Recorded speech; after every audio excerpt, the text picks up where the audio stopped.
শ্রীধাম শ্রীঅঙ্গন শ্রী শ্রী প্রভু জগৎবন্ধু সুন্দরের আশ্রম। প্রতিষ্ঠা সাল বাংলার আষাঢ় 1306 বঙ্গাব্দ। ঠিকানা শ্রীঅঙ্গন, গোমলচামট, ফরিদপুর।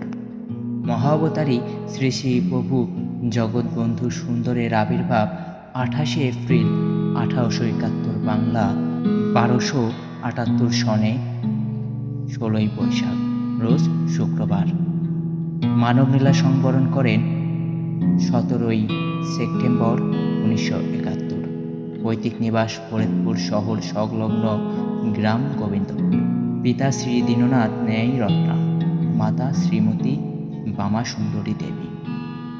শ্রী শ্রী প্রভু সুন্দরের আবির্ভাব মুর্শিদাবাদ জেলার ডাহাপাড়ায়, কারণ ডাহাপাড়া পিতার কর্মস্থল ছিল।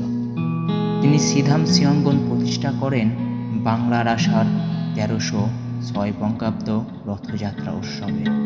শ্রীঅঙ্গনের এই জমি দান করেন ফরিদপুরের গোয়ালচামটের শ্রীরাম সুন্দর ও শ্রীরাম কুমার মোদী। শ্রীধাম শ্রীঅঙ্গন মহানাম প্রচারের কেন্দ্রে পরিণত হয়। মানবলীলা সংবরণের পরবর্তী মাস বাংলার 1328 সনের ধৈরা কার্তিক হতে শ্রীধাম শ্রীঅঙ্গনের দিবস রজনী অখণ্ড মহানাম কীর্তন অব্যাহত রয়েছে। গোয়ালচামট শ্রীঅঙ্গনে 24 প্রহর ব্যাপী নাম কীর্তন হয়। প্রতি বছর সপ্তাহব্যাপী নাম কীর্তন সহ ধর্মীয় উৎসব পালন হয়। আর এই কৃষ্ণ, আমাদের ভিডিওগুলো তোমাদের কেমন লাগে অবশ্যই কমেন্ট করে জানাবে। আর আমাদের ইউটিউব চ্যানেল ও ফেসবুক পেজটি সাবস্ক্রাইব ও ফলো করে পাশে থাকবে। হরে কৃষ্ণ।